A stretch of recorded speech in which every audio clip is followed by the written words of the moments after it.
ciudad, tal como la conocemos hoy, tiene forma de abanico. Un cañón llamado El Caminante dispara, y su alcance máximo es de 2 kilómetros 900 metros. El alcance de ese cañonazo se usa como radio del abanico que dibuja una línea con la que se traza la frontera.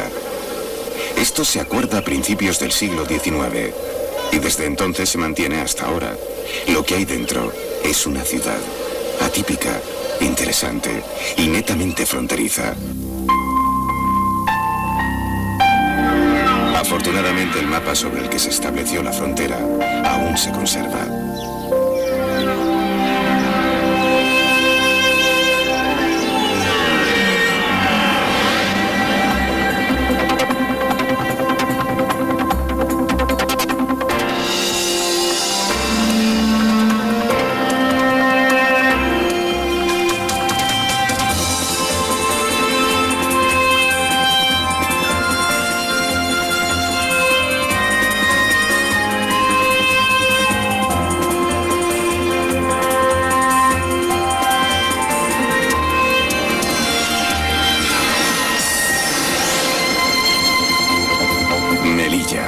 Avanzadilla europea sobre África. A 5 horas el desierto, a 4 Argel y Marruecos a 2 minutos. Un remoto enclave que sigue siendo Europa. Ese es su privilegio y su posición de ventaja.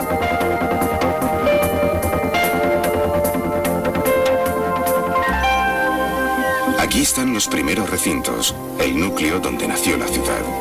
Hoy todo el mundo le llama Melilla la Vieja, o más cariñosamente, el pueblo. Durante 4 siglos Melilla se limitó a este peñón amurallado.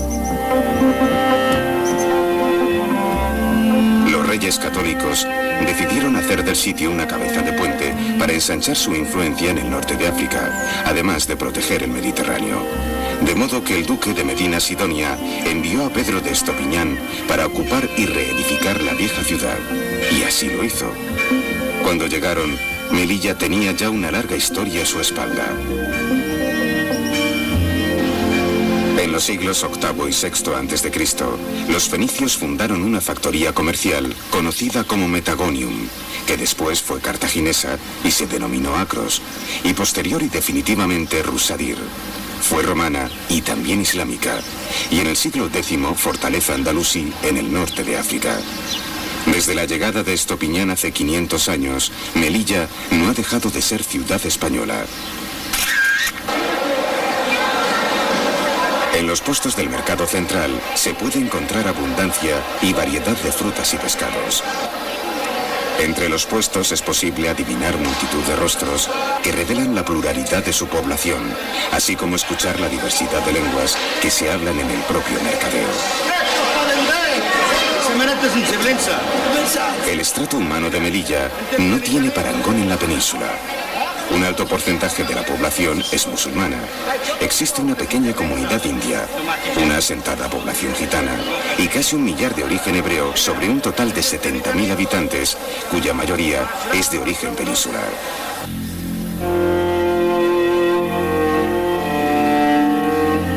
Hay muchas sinagogas distribuidas por la ciudad, pero esta es la más importante de la comunidad judía.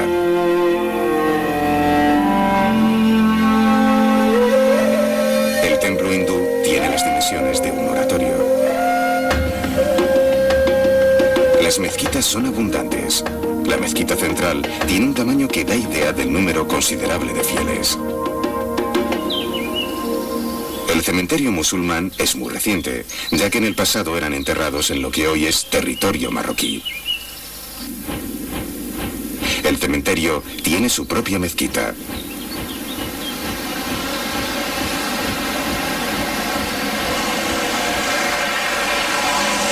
La Iglesia Católica convoca gran número de fieles, aunque en las últimas décadas otras confesiones de orientación cristiana han establecido su sede en la ciudad.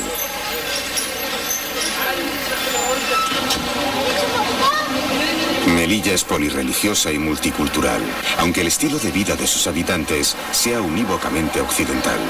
Y es más que posible que ese sea el aglutinante que hace más fácil la convivencia.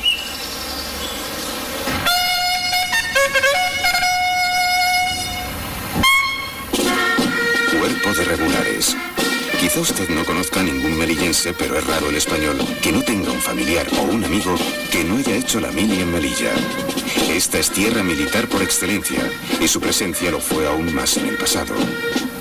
Alucemas, Sanual y otros nombres míticos de la historia de España están muy cerca de Melilla.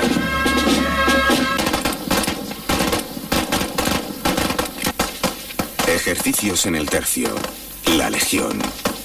Muchos soldados del pasado eran gente en su mayoría de origen humilde, incapaces de pagar una cantidad para eximirse de la guerra. Y muchos acabaron aquí, como otros lo hicieron en Cuba o en Filipinas.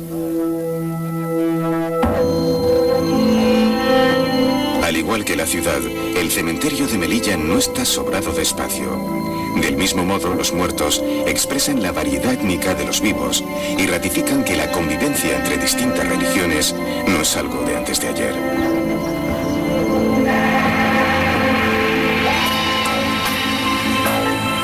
Ciudad sobradamente iluminada, refulgente y en las horas del mediodía hechizante. Melilla se viste con una amplia gama de colores en el que predomina el color de la arena.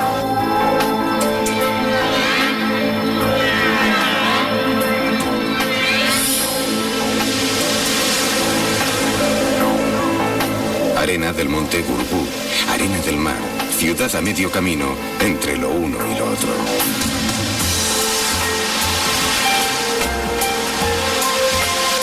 Arena, playa abierta que los melillenses disfrutan muchos meses del año.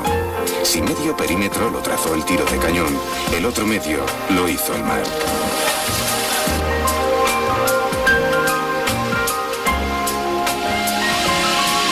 Sorprende que en tan poca superficie se disponga de una pequeña costa azul, acantilados de aguas transparentes, donde el Mediterráneo permite el juego y el descanso.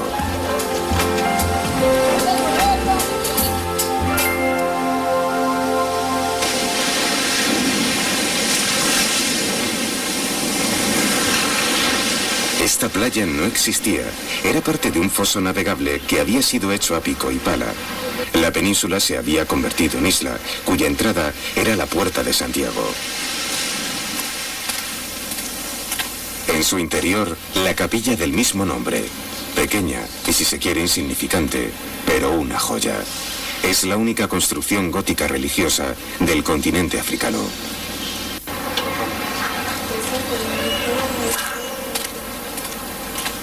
Por esta otra puerta, la de la Marina, se entraba a la ciudad cuando se arribaba a puerto. Por esta otra llegaba la intendencia cuando la ciudad estaba sitiada. Con mucha lógica se llama Puerta del Socorro. 30 metros de pasadizo por el que llegaban los ansiados víveres.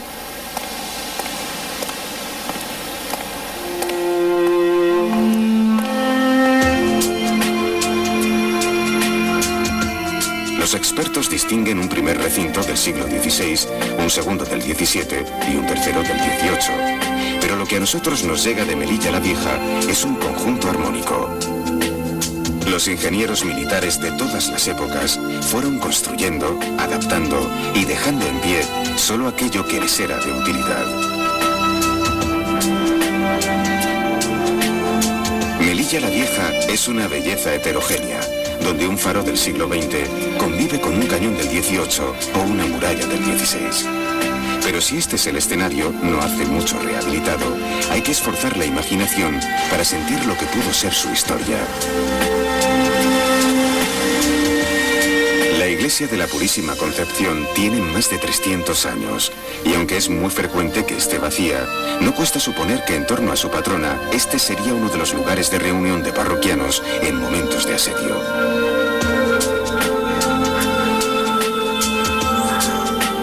En la plaza de armas hay que imaginar a cientos de presos bajo la inclemencia del sol. Melilla fue durante mucho tiempo penal, además de lugar de destierro. Resulta agradable el sonido del agua en los aljibes construidos en época de Felipe II. Durante los asedios, el agua de lluvia, guardada en estos sótanos, debió ser el bien más preciado. Romano. En el siglo V del Imperio Romano. Las bóvedas del almacén de la antigua maestranza tienen hoy otros usos. Debajo han aparecido aljibes aún más antiguos.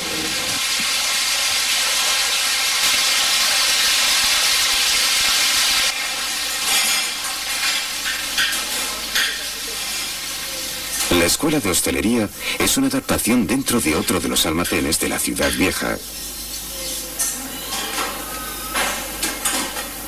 En lo que fue almacén de pólvora, tiene su sede la Asociación de Estudios Melillenses, lugar de estudio y exposición permanente de objetos de la vida cotidiana.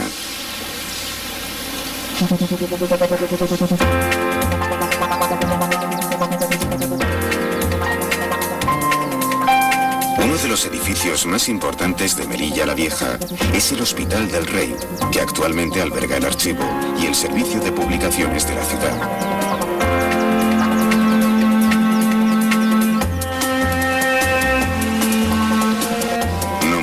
Está el Museo Militar, dentro de lo que fueron almacenes de pólvora. Tratándose de un museo militar, no podía estar en sitio más adecuado.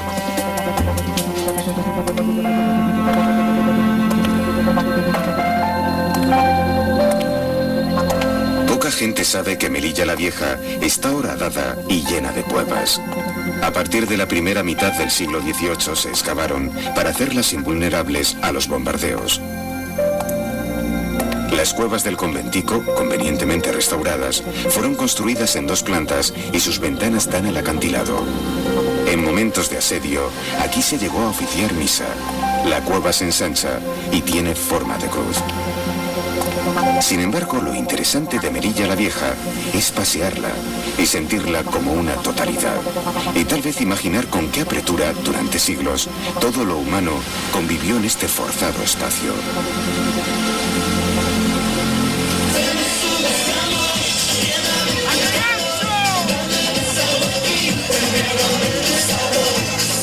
Las fiestas patronales tienen lugar en septiembre y curiosamente la mayor animación no se da a medianoche, sino al mediodía.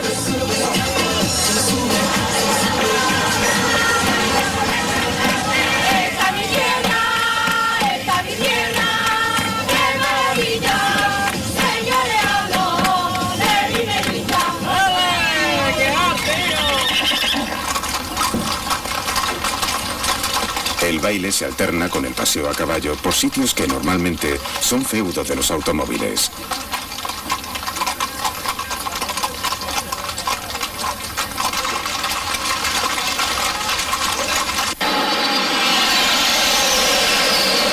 En una ciudad con abundante presencia militar, son frecuentes las exhibiciones de los distintos cuerpos en sus fiestas. Los paracaidistas culminan su exhibición con una presencia más que notable de la bandera española.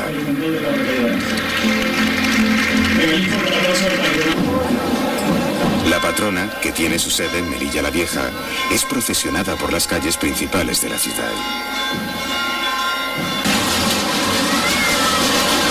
La feria de día tiene un ambiente y el de la noche otro, en el que la presencia de la población musulmana suele ser más evidente.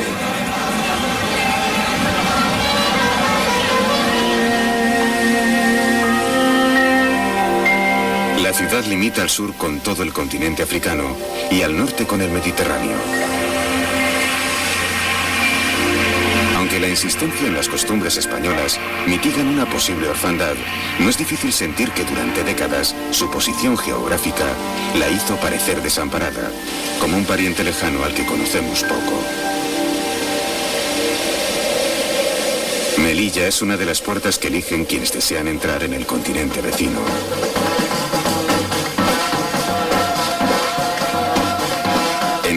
Una boda musulmana, a veces con modos muy occidentalizados, es muy habitual. A ojos del visitante, ya anticipa parte del exotismo del territorio colindante.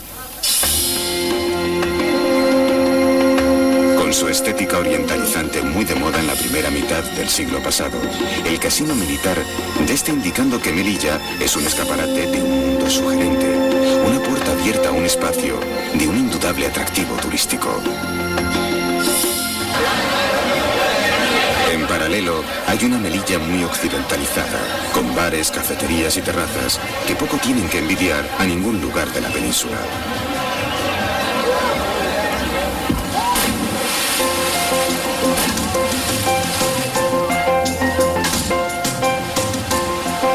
Los melillenses más acomodados disfrutan en el club marítimo y entre ellos son muchos los que adoran los deportes náuticos.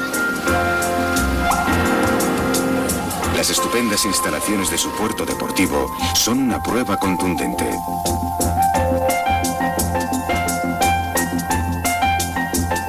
Es posible detectar una cierta sensación de insularidad, aunque se trate de una ciudad rodeada de continente. Hay que considerar que Melilla es una ciudad frontera cuya infinidad se abre precisamente por el mar.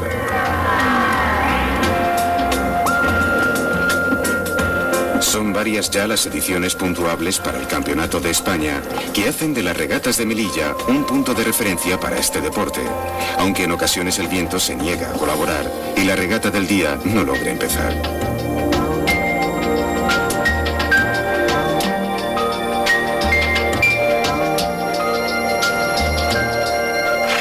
El glamour que suele asociarse con las regatas se hace patente en la consabida entrega de premios. Políticamente, la ciudad tiene la particularidad de que es ciudad autónoma, de modo que su alcalde es alcalde y presidente según se mire.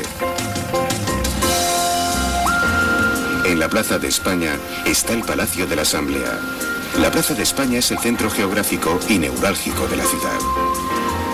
A lo largo de su historia, los ingenieros militares son los que trazan el urbanismo de Melilla. El crecimiento de la ciudad en los siglos XIX y XX viene determinado por dos hechos concretos: la desviación del cauce del Río de Oro y la construcción estratégica de un conjunto de defensas que escalonadamente van trepando por la ladera de la montaña, asegurando mayor amplitud territorial. Desde el fuego cruzado de cuarteles se protege no solo la ciudad, sino lo que entonces eran campos de cultivo. El punto más alto de Melilla es este, Rostro Gordo, unos 90 metros sobre el nivel del mar. Aquí estuvo preso Abel Krim, líder rifeño que tuvo en jaque al ejército español y principal responsable del llamado Desastre de Anual, un enclave cercano en el que murieron unos 8.000 soldados españoles en menos de 48 horas. Estos fuertes que hoy parecen de juguete fueron lugares terribles. Pintaditos en colores pastel y sin rastros de metralla, no dan idea de lo que llegaron a ser. En ellos se pasó mucho miedo. No hay más que ver el grosor de sus muros. Pero en ellos hubo también mucho valor, solidaridad, amistad y hasta heroísmo, por mucho que la palabra no esté de moda. Resulta curiosa la coincidencia formal entre estos arcos y los que profusamente utilizó Antonio Gaudí. ¿Bebieron en las mismas fuentes estéticas?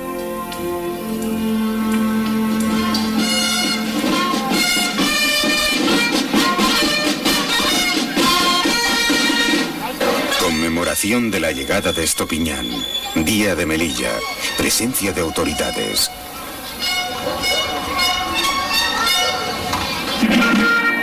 Posiblemente Melilla sea la ciudad de España que tiene más banderas de España, perdonen la redundancia, pero esta define bastante bien el sentimiento patriótico de la ciudad.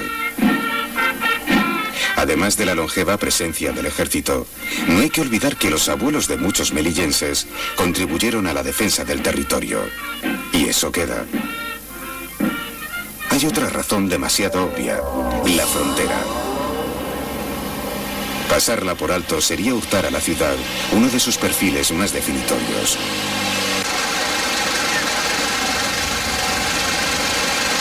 Cerca de 30.000 marroquíes cruzan diariamente la frontera. La de Beni Ansar es la más transitada. La relación comercial con el país vecino es muy fructífera para la ciudad autónoma, además de que lo transfronterizo termina siendo transcultural. En Melilla la comida rifeña no es algo exótico. Se puede disfrutar un cordero con cuscús, un kefta marrachea, tallín de ternera, pastela de pollo, la tradicional sopa árabe llamada jarera y terminar con magníficos pastelillos de hojaldre bañados en miel. En el mercadillo se puede disfrutar todo el sabor de los mercados orientales. Estamos aquí luchando, Marbella. La Alameda, llena de ficus equidistantes, parece imponer un cierto racionalismo que se ve desbordado por el colorido de los puestos y las mercaderías, los acentos múltiples y el regateo.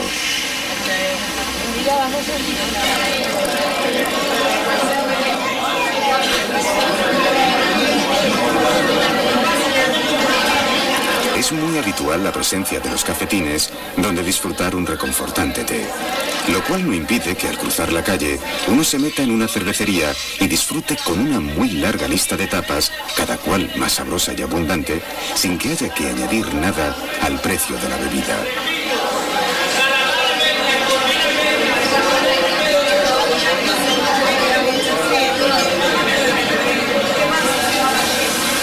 Hace 100 años la economía de Melilla era boyante. Se trataba del acceso más oriental de lo que después sería el protectorado español.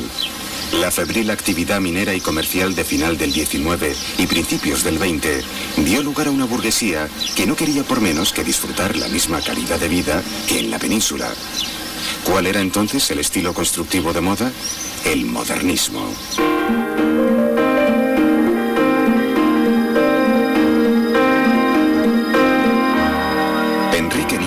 Un arquitecto catalán que era discípulo de Domènech i Montaner vino a Melilla y se puso de moda.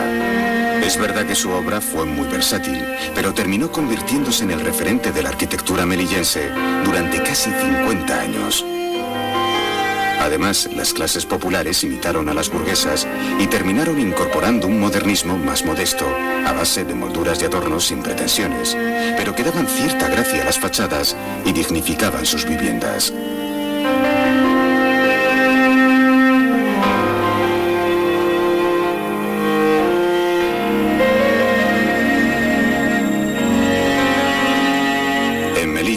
El modernismo no fue algo pasajero. Cuando en el resto de Europa el estilo ya era historia, aquí continuó durante unas décadas más, mezclándose incluso con estilos posteriores. De modo que en lo que se denomina modernismo de manera general, los especialistas distinguen muchos otros estilos, algunos de los cuales no lo son en absoluto.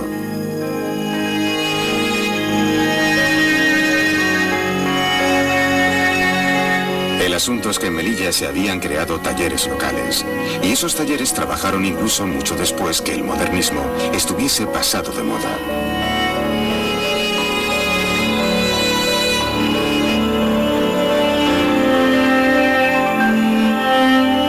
Por su abundancia y también por la calidad de algunos edificios, Melilla tiene un título exótico y nada discutible: capital del modernismo de todo el norte de África.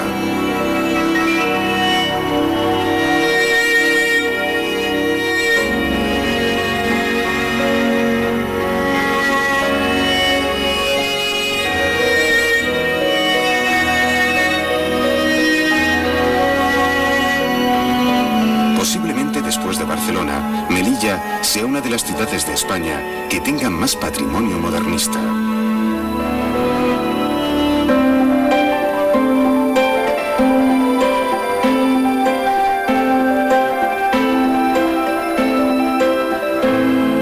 Siguiendo la moda de muchas ciudades, la burguesía adinerada ha preferido abandonar el centro.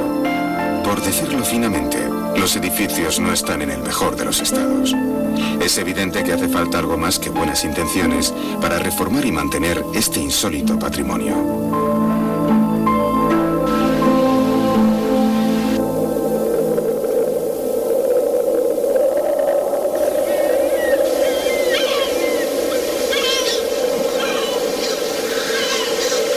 Las Islas Chafarinas están cerca de Melilla y son refugio de la segunda colonia de gaviotas de pico rojo más importante del mundo. Las chafarinas tienen una especial protección medioambiental, ya que cada primavera suelen recibir la visita de focas monje típicas de los mares templados, además de ser caladero de un águila pescadora y reducto de lapas gigantes. Isabel es la isla habitada, pero en la isla de Congreso es donde han sido hallados restos arqueológicos de un poblado neolítico. En verano los arqueólogos completan sus campañas y sus excavaciones nutren los fondos del Museo de Melilla. Meda de Rusadir, pendientes fenicios, ánforas romanas. Los fondos del museo ratifican que todas las culturas que tuvieron influencia en el Mediterráneo nunca desdeñaron el valor estratégico de Melilla.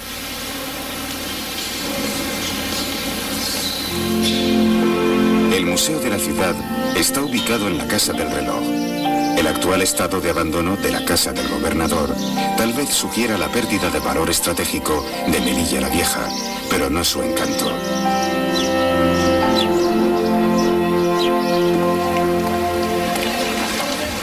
Si en el puesto de periódicos se encuentra la misma pareja con la que se ha cruzado en el vestíbulo del hotel y por la tarde se tropieza de nuevo con ellos en el paseo marítimo, entonces, ya sabe, esto es Melilla. Pero no se deje impresionar por sus escasos 13 kilómetros cuadrados. Como en muchas cosas, no es cuestión de cantidad, sino de calidad. Si ha visitado la ciudad con los ojos abiertos, es posible que al final del día haya advertido que Melilla le ha ofrecido algo realmente diferente. Pues bien, esa exótica variedad dentro de la pequeñez son la ciudad misma.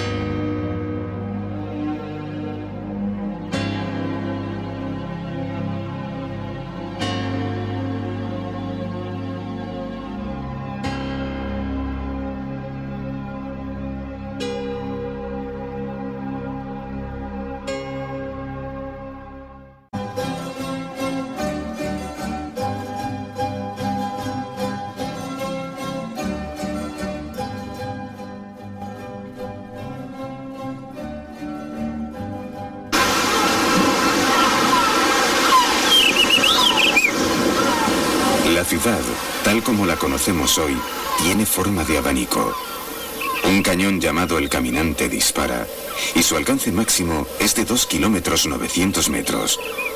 El alcance de ese cañonazo se usa como radio del abanico que dibuja una línea con la que se traza la frontera. Esto se acuerda a principios del siglo XIX, y desde entonces se mantiene hasta ahora. Lo que hay dentro es una ciudad atípica, interesante y netamente fronteriza. Afortunadamente, el mapa sobre el que se estableció la frontera aún se conserva.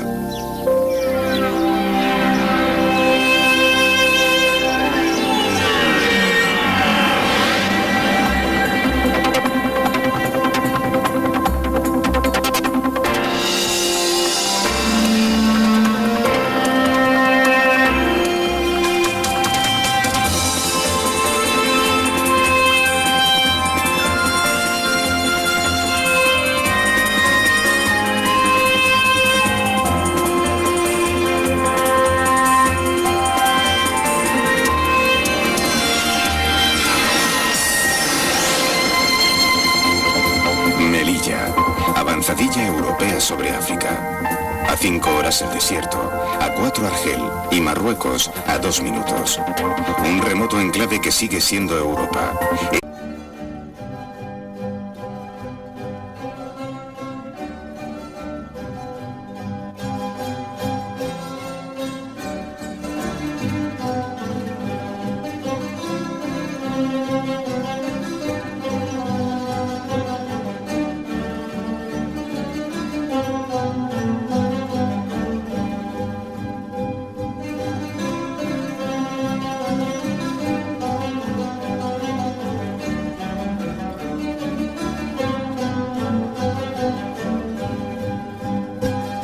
Ese es su privilegio y su posición de ventaja.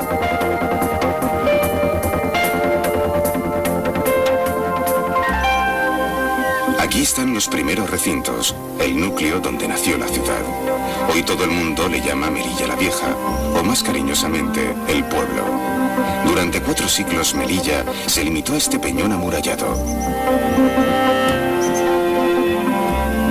Los reyes católicos decidieron hacer del sitio una cabeza de puente para ensanchar su influencia en el norte de África, además de proteger el Mediterráneo.